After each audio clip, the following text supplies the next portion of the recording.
Hello, everyone. We are live at 5. It is Monday, April 22nd. I'm Paul Wontorek. And I'm Beth Stevens. And we're joined by Caitlin Moynihan. Hello. And, oh my God, somebody we really like is here today. Alex Brightman Alex is Brightman. here. Alex Brightman is here. Ooh. From Broadway's Beetlejuice. Yes. Beetlejuice himself is here. It opens this week. So this is a very big week in the life of Alex Brightman. But he made some time for us. We appreciate that. Mm-hmm. We will get to him. But first, today's top 5. Another play has been announced for the upcoming Broadway season. Blue is coming back. I remember Blue. Do you remember Blue? I do. It was off Broadway at the Gramercy Theater. That's right, at the Gramercy Which Theater. is no longer a theater. Which is, I don't know. It's a movie theater, I think. I don't No, know. it's a regular theater. Wait, isn't that where School of School of Rock? Rocks? Anyway, it's an Yeah. Alex Brightman connection. We'll get there. Sorry, it's already We'll get happening. Here's the deal that's really great. Okay. Felicia Rashad, who starred in the off-Broadway version back at the Yes, Gramercy that's Theater. right. She was the mom. She was. Michael McElroy, my Michael very good McElroy. friend. We love Michael He played Blue McElroy. Williams. The title is based Okay. on a character's name. She's directing. And she's Ooh. making her Broadway directorial She's debut. been directing off Broadway. She has been. She did Our Lady of 121st Street, which was great at Signature, and she's done a bunch of August Wilson plays all over at the Mark Taper Forum and the McCarter. Okay. Around Seattle. She's a part of our world. The Broadway world. We okay. love Felicia Rashad. What's happening? Yeah, so she is directing. Charles Randolph writes. You're so giddy when Alex Brightman's in the room. True. Charles Randolph writes play, which features music by Nona Hendrix. It's very jazzy and very good. So looking forward to that. It just says spring of 2020, so it doesn't look like we have actual dates or other information quite yet, but looking forward to There's that. a great leading role. There's some great roles, and there's great roles. Yeah, I remember. It's a kind of a big cast. It's about like 8 or 9 people. Yeah. Yeah. Cool. And an EGOT is coming to Broadway for 2 nights only. Yeah, so they're doing this thing at the L'Enfantin, right? They're doing It's what? called Morris? In It's called Residence In on Residence. Broadway. So they already announced, get the lineup. So it's Morrissey, Yanni, is that how you say it? Mm-hmm. Sure. Yeah, Regina Spektor, Chris Angel, and then naturally, Mel Brooks. You know, that lineup is so eclectic, isn't it? Anyone who wants to go to the L'Enfantin Theater who's famous and can fill it, you're in. So Mel Brooks will be there June 17th and 18th. Tony winner Mel Brooks. It's called Mel Brooks on Broadway. Oh, okay. Good title. And it's just going to be like a night with him. Just hanging out with Mel? A Night with Mel Brooks. That's a different title. It will be off-the-cuff comedy, naturally, personal stories, and film clips. He's just going to do his shtick. That's He's what going to do his shtick. Yeah. Shtick with Mel Brooks. Anyway, he, of course, he made that show, right? The Producers. That was a big hit. Yeah, he did He make won that a bunch show. of Tonys for that. And then the last time he was around our parts was 2007 when he opened Young Frankenstein, which ran for 14 months. We haven't seen him in a while. We miss him. Looking forward to it. He has won an Emmy, Grammy, Oscar, Tonys. It's going to be great. Mel Brooks on Broadway. Can't go wrong. And we are never, ever, ever getting rid of him, and he's going to the diner. The beloved Noah Galvin We love him like a table. is going to play Sorry. Ogie in Waitress. He begins on April 29th. That was good. That received some applause in the house. The house is just this little room. He begins on April 29th, and he will love Caitlin Houlihan, who will return as Dawn, like a table. Yep. What do I need to tell you about Noah Galvin? You know who he is. He was in Dear Evan Hansen. He was most recently seen in Alice by Heart. You know him. You know I saw Caitlin Alex Brightman Houlihan. and Alice by Heart. There's a lot of Alex Brightman threads in this. Alex Brightman is news cycle. haunting the news portion live at 5. Anyway, go check out Noah Galvin. He will soon be in Waitress on Broadway. And even more people are going to be able to experience the prom. So what's the hot new thing to do? You release a YA novel based on a Broadway musical. I thought you were going to say open a Broadway show in April. No? Or that. Every time I go to a Barnes & Noble, I see the Dear Evan Hansen book, Yes. novelization, which is a big hit. And now The Prom is becoming a book. This is a really great idea. I'm a big fan of this. Sandra Mitchell, because I don't know if you knew, but we like The Prom. Really? We love The Prom here It was at our number one Broadway.com. show of last year. Sandra Mitchell has written 20 books for tweens. I love that word. And I teens. have a tween at home. Not just Tweens tweens. and teens. She crosses into the tweens and She goes teens. up a couple of years. I wonder what I would love to talk to her about, like, which words are appropriate for tweens versus teens. I don't know. It's like middle schoolers and above. And you know what? Beetlejuice, I think, in D.C. was more teens. Now maybe it's more tweens on Broadway. Maybe we can talk about that. They cleaned it up a little. With Alex Brightman. Anyway, she's collaborating with the show's creators, of course, Bob Martin, Chad Begelin, and Matthew Sklar. It will be released September 10th. Viking Children's Books. It's an imprint of Penguin Young Readers. We know what the prom's about, but I'm going to tell you anyway. It's about a 17-year-old girl, Emma, who lives in Indiana, and she wants to take her girlfriend to the prom, and Beth Level helps. And also, we recently talked about Ryan Murphy's will be making a film of the prom. I just want to say, go to Broadway.com and look at the cover of the book. It's really cute. Oh my God, really the cover cute. Really is cute. pretty amazing. So anyway, this is exciting. I love it. I love it. Do more. Do more. And congratulations are in order because there's a new Broadway baby. Oh, we love a Broadway baby. And this one was born on Easter. Oh. Two. Let me check my notes. Wow. Jeremy Jordan and Ashley Spencer welcomed a baby girl. Yep. Clara Eloise. Yeah. Spencer Good genes. Jordan. Good genes. This kid's going to have amazing teeth. Those two with their shiny teeth. Anyway, she was born yesterday. They were married in 2012. Of course, Jeremy Jordan is currently in Waitress as Dr. Pomander, the most famous OBGYN in all of musical theater. Yep. And he got to see a real one, I guess, yesterday. I don't have much to tell you. You know who Jeremy Jordan is.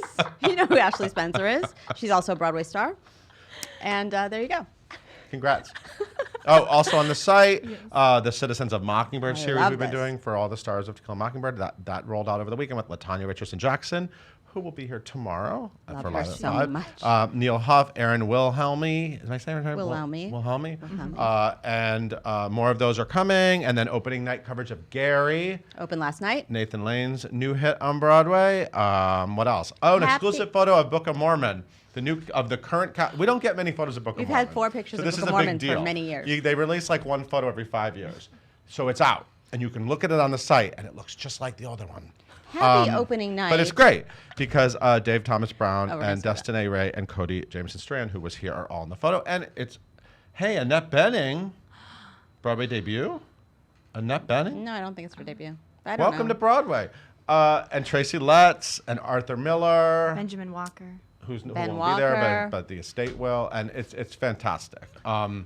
It's a great play. We saw it. All my We did. sons. We We saw sat it. next to each other. We did. It doesn't happen often, but they No. give us seats next to each other. Okay, Beth. Thank you so much for stopping by. Be sure to check out the Blazers when Oh. Alex Brightman sits here. I'm taking off. Thank you, Beth. Caitlin, tell us about today's guest. Yes, gladly. We have Alex Brightman in the studio here with us today. He is currently making audiences say his name 3 times as the titular ghoul in Beetlejuice on Broadway. He earned a Tony nomination for his performance in School of Rock and has appeared in Wicked, Matilda, Big Fish, and more. Fun fact, he's back at the Winter Garden. And he was there for School of Rock, and now he's here for Beetlejuice, and everything makes sense. Make sure you follow him on social media at @abrightmonster and leave all of your questions in the comments below. Please welcome Alex and Paul.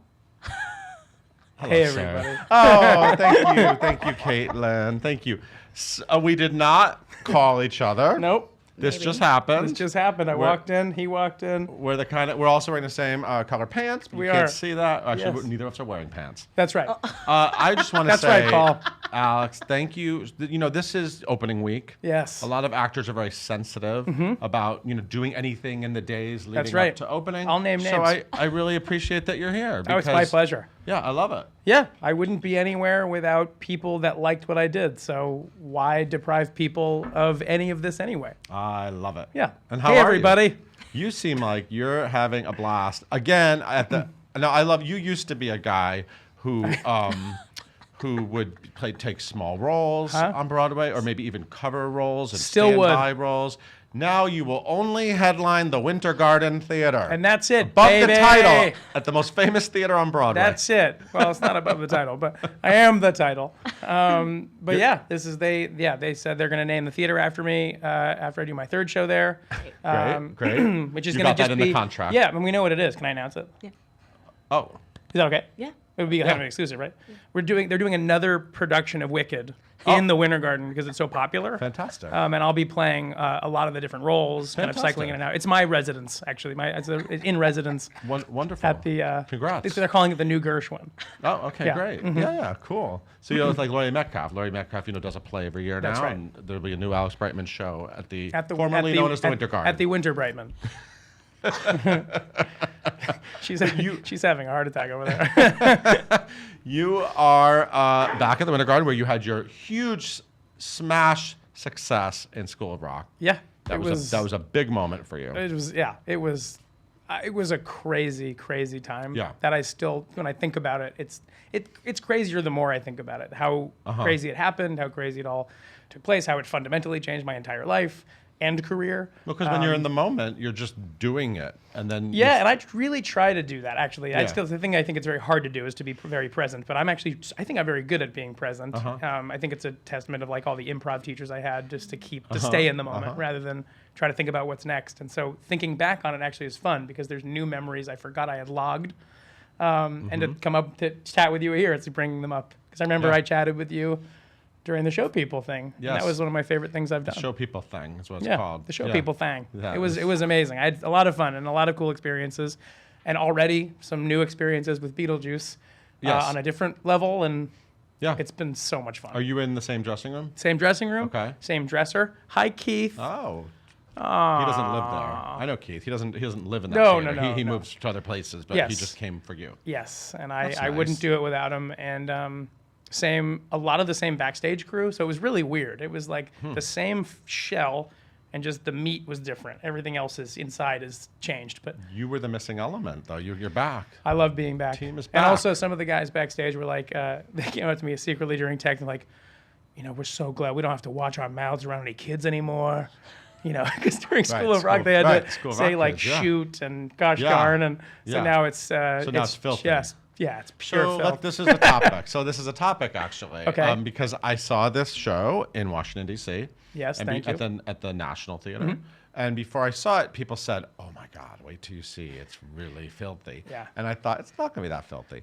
And I sat there, and the things that came out of your mouth, Alex know. Brightman, I was Would shocked. make a hooker blush. I brought a bar soap backstage. I was so disgusted. I know. It was a lot. Yeah. Were you actually It's a lot. when you walked on stage? Were Yeah. you was it actually kind of hard to say those things to No. an audience? No. It was so much fun. It's the ego thing. It's the id, the ego, the thing that you see you want to say things to these people Yeah. on the street sometimes that make you upset. So you Right. channel it into a character. It's bliss. It's like an exorcism. Yeah. But it was a lot. Right. And I think everybody involved in the show, everybody globally in the show, felt that it might have been too much, and we were happy to hear that it was too much because it's very easy to pull back, easier, Right. certainly to pull back. And what Alex Timbers said, which I think is very astute. Your director, Alex Timbers, he's very talented. very talented. Yep. He said that what we're doing is not necessarily cutting any of the edge off the show, but we've just widened the tent a little bit so that more people will be able to see it without any hesitation. Yeah. So it's still all this. It's very edgy. I think it's probably the edgiest thing we got going on the Great White Way currently, but not sacrificing anything that would seem super duper offensive or to turn people off. Right. It's way. I think the show is it moves faster. It's way funnier. We also found new jokes. So I think we've really honed it in a way. That's a testament to the writers and Alex and all the actors in the show. You're a guy who writes shows on the side when you're not starring in them. Yeah. So is it fun to watch that process? Do you enjoy watching? And you've been involved with Beetlejuice for 3 a while. years. Yeah. Yeah. What's it like? Do you have your own sort of ideas as a writer? Do you go like, "Hey guys, why don't we do this?" Well, everyone, I think everybody throughout the process has had, one or more ideas at least heard, if not implemented into the show. The best compliment we get every night is that it seems a lot of it's sort of off the cuff and improv, but it's 99.999% the writing that we stick to. But that's a testament to the writers because they are television writers. Anthony King and Scott Brown, they have nonstop careers writing in film and TV, and what that does is that they're not precious with their jokes, with their dialogue, with their this and that. And Eddie's the same way. Eddie Perfect. Yes, being represented. 2 shows on Broadway. Yeah, insane.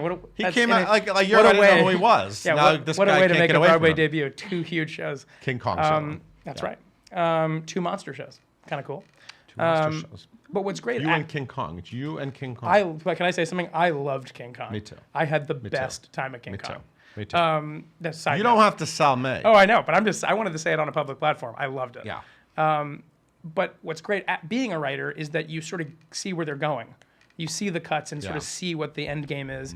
And then as a writer and an improv, artist, what do you call an improviser, you're just willing to play because you know nothing is set in stone. Where some directors will say, move here, and that's it. Right. No why, no questions asked. It's really nice to have this collaborative effort by everybody to put on something so funny. Otherwise, I just think it wouldn't be as funny. Speaking of putting on things that are fun and funny, how's These blazers. No, okay. blue blazers. How's the Beetlejuice drag? How's that? I love the It's Beetlejuice fun. drag. Yes, I didn't think I would take to it, but I noticed have, that you can't show it on social media. Yes, Is that one of the rules? it's not a rule. It is a rule, but It's a rule. it's a rule that I think I helped enforce. I think that it's the makeup, everything about this show, as you saw in the B-roll, it sort of warrants it to be inside its own aesthetic. Sort of if you saw Tim Burton designs in another out of context, they'd seem very weirdly out of place in a negative way. I think same goes for our show. If you saw my if I came in today with the makeup on, it wouldn't look as effective. I had my fingers. Yeah, next time.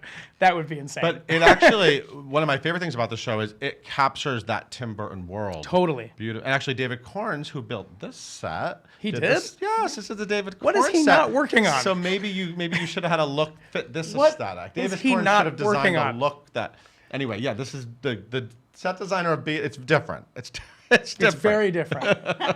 It's different. But yeah, and the world is beautifully pulled off. It's very and DIY. your look is a real part of that. Well, my look in particular is a labor of about 3 years of makeup tests. Wow. Of ones that ranged from the exact Michael Keaton look from the movie to something that we were just talking about the other day. It was way too scary. I looked in the mirror and it was like frightening. It was like a monster, truly. That it also just took forever. There were bald caps that had to be burned into my skin, things that just weren't worth it. And then we just said, what if we just let me do the character that I was pulling all these faces kind of during rehearsal and do throughout the show and have sort of a buck teeth feel to it. And the one thing we didn't try was to just allow me to sort of, David Bowie, Elephant Man it, just kind of do the thing and put as little as we possibly can to just only enhance what I'm doing. I thought you were going to say, what if that the final choice was, let's just send Alex to the Halloween store with $30. See what he comes back with. No, it is created by professionals. So I came up with no makeup on, and that was the most terrifying. So they were like, perfect. No, but they've done this. It's really intricate. At some point they should show how it's done. It takes 40 minutes. They've gotten it down to lightning speed, but it's all this layering and contouring that makes me sort of look really different, but still allows me to sort of finish the look with these faces and all this sort of physical stuff that I'm putting into it. So when you heard they were doing a musical of this movie, a lot of people love this movie. Yes. Did you say, that, I want to go in for that, that's me? Didn't know it was a thing. Didn't know it was even a thing. I was out of that loop until I got the phone call the night before I went in. Hugh Jackman dropped out. Yes. Hugh Jackman was busy preparing for the Music Man. Right. He chose that. Yeah. It was 3 years ago. He's been working on it a really long time. No. But yeah, no, I came in really quickly and I thought the sides were hilarious. The stuff I read 3 years ago, in these sides in particular, are still in the show. Okay. It's really like indelible comedy. And I think it's, and I was there for 5 seconds, and I didn't even get a chance to really have a point of view on whether I thought it was going to be a good idea or not. I love the idea of comedy. Yep. I like the idea of dark stuff, and I loved Eddie's music. The 8 bars of it I heard, and so it's only gotten more fun because I got to learn more about it in 3 years, and thankfully they've trusted me because it ain't always worked that way. Yeah. You do a thing, they do for 2 years, and they go, okay, thanks for helping out. Right. Scram. Yeah. It's been really nice to sort of, and Timbers, I think, I'm not out of school by saying this, he's like wonderfully loyal in a great way. He just finds people that he enjoys working with and people that he can rely on. I think that's and it's a testament, like Leslie Kritzer. Well, I was just going to say, your co-stars are stupidly funny. Oh my God. But Can we talk about these people? Yeah, and like, not to be a jerk, but like, I always think I'm the funniest person in the room half the time. But this couldn't have been it's such the opposite. It's like, I sit there every 5 seconds going, I gotta be better. I have to be funnier. Because we have Leslie Kritzer, we have Adam Danheiser, Rob McClure, Carrie Butler, Sophia, who's also equally her own version of funny, even though I don't think she would say so. Yeah. And the ensemble is funny. Everybody has found this tone. Yeah. So it's a real quickly. ensemble of like comedy. It's like, weirdos. You see that Yeah, there's a bunch of like weirdos who happen to do this musical theater thing too, but they're genuine weirdos. Yeah. And it's what struck me about this as a group is that very quickly, within the first week of rehearsal, we found a tone to stick to, which I think a lot of shows don't find even 6 years into their run. It feels like a different show at every scene.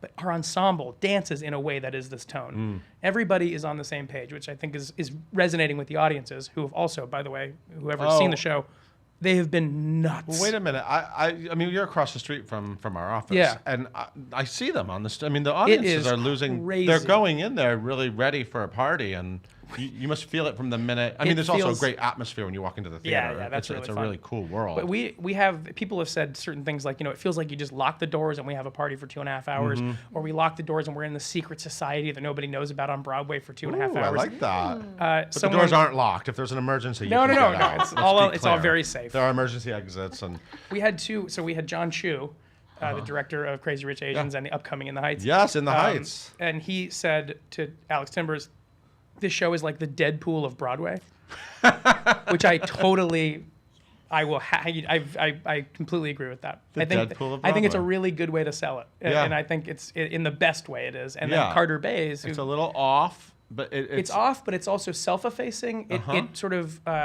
mocks what it is while being what it is. It's very self-aware. It's a little vulgar, and it sort of pulls every punch in the book, including ones on itself. So it's a bit masochistic in that way, which I think is fun. Yeah. And then the other thing I like what people are saying about it, which Carter Bays, one of the writers of How I Met Your Mother, he very poignantly said, it's like Our Town on acid. Because there's this fourth wall break and it's about death and mortality. That's amazing. Except it is sort of, Look at all the taglines. I'm loving it. I really love that people are taking to it and are so eloquent with their review. That's amazing. Yeah, we're thrilled. I'm really having cool. the best time. It's really cool. Hey, Caitlin, I know I'm Yes. hogging them. What are the people online saying? Yes, we got so many questions. Oh, no. Yes. So, first question, Scott wants to know, how do you feel after doing Beetlejuice's voice for the whole show, and how do you keep your throat healthy? Scott, it's a great question. I've never gotten that question before. Never.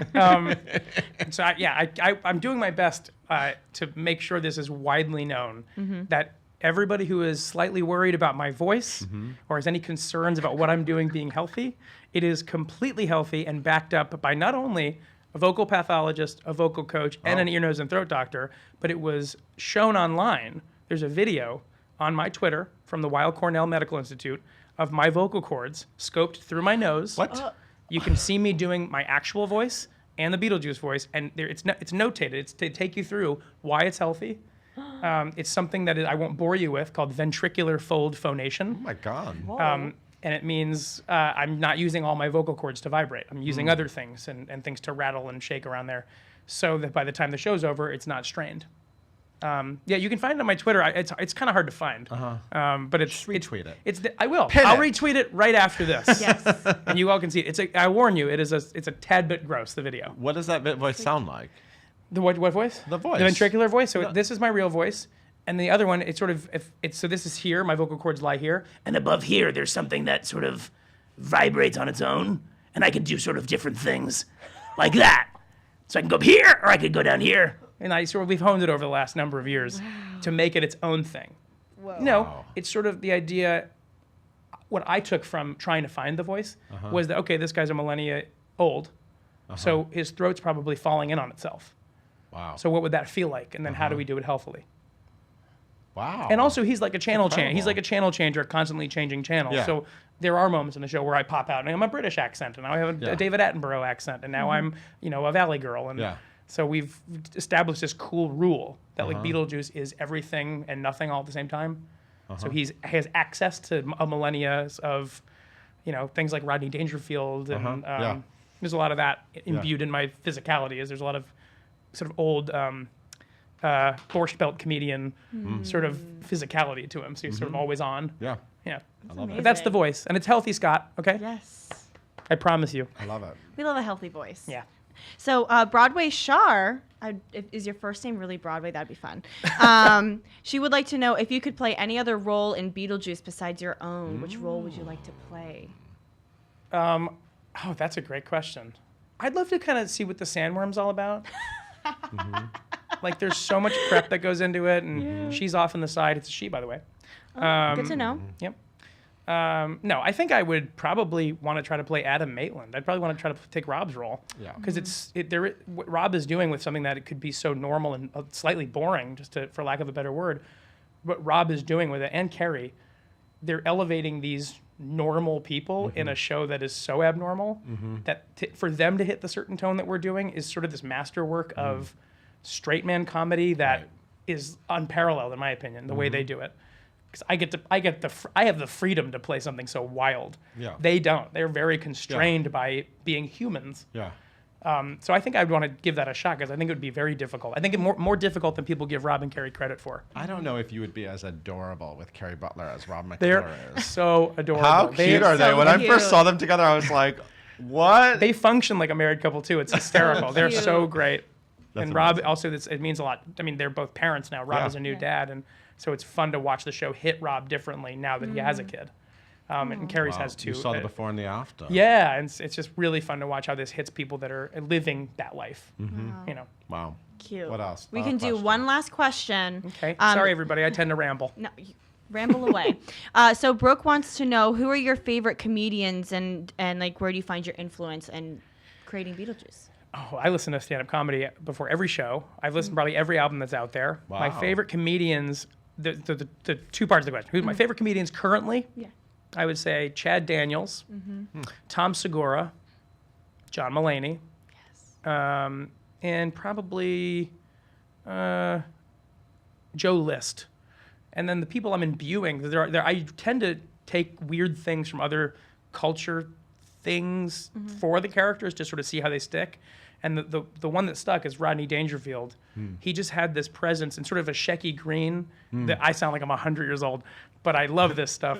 And they're always sort of moving and they're always checking each other, and they're these degenerate types who are always checking to see if they look good, which I think is so perfectly Beetlejuice. Yeah. I just think there's something about him that he's just oozing from his ears, but still going, is my tie straight? There's something so wonderful about that. And then the other person who I love physically is Ray Bolger, who played the Scarecrow in Wizard of Oz, and that was a big help in the posture and sort of the falling apart stuff. And I'm constantly figuring that stuff out.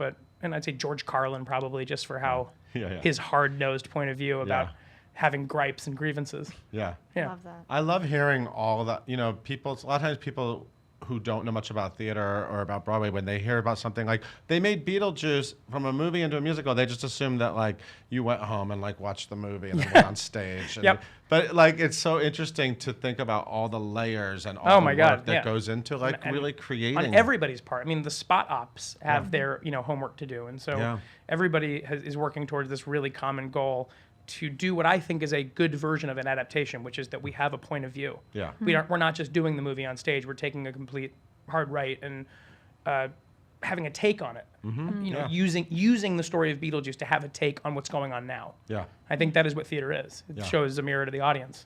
So people leave going like, oh, right, we all die. I forget. But that's a nice thing. Because it means then you're like, the next moments are going to be very precious to you. Well, yeah, and it's actually very moving because I agree. There's a lot of stuff happening in this No story. spoilers, but there is a scene in Act 2 that is quite touching and moving and has gotten many tissues to come out of the purses. So we're thrilled about that, and especially in our wacky, absurd show. Yeah, I'm so excited for you. Thanks. You guys, Beetlejuice is opening on Thursday. I can't wait. I'm so excited to open. Yeah, you excited for the party? Yes. Yeah. I'm so excited. I love parties. I love a party. Who doesn't You love can a quote me party? on that, by the way. I love parties. Are you allowed to say in your voice the thing? Can you say it? What thing? The thing like the Beetlejuice thing. It's showtime? Yes. Can you do it? Sorry, I didn't mean to please? spoil it. No, you have to come see the show. Okay. There you go. How about that? I'm fine with that. Yeah. Go see the show. I do say it in the show. You do say they didn't cut Yeah, that. no, They didn't cut I do that. say it. I'll say something else. Say something from something else. What's another Say fun something tagline? involving Broadway.com. I want to hear Beetlejuice say Broadway.com. Hi, I'm here with Paul, and this is Broadway.com. Beetlejuice. I'm into it. Opening Thursday night, can't the Winter wait. Garden. Thank you so much, sir. It's my Thank pleasure. you for wearing the blazer we discussed 3 years ago you That's would right. wear if you ever came back. Thank you for not wearing the nail polish that we discussed. Oh, yeah, the nails. By the way, I noticed I got to you- get them done right now. I'm about to go across the street and get them redone. Oh, my God. That's Okay. right. Love that. Thank you, sir. Bye, I'm everybody. so excited for you, honestly. Thank you, I'm and so thank thrilled. you. No one deserves it more than you. I appreciate that. Caitlin, why don't you... Take us home. There it is. Thank you guys so much for tuning in today. We are live at 5 every single day on Facebook. You can listen to us wherever you get your podcasts by searching for #live at 5 and hitting that subscribe button. Be sure to tune in tomorrow. We talk to LaTanya Richardson Jackson about To Kill a Mockingbird.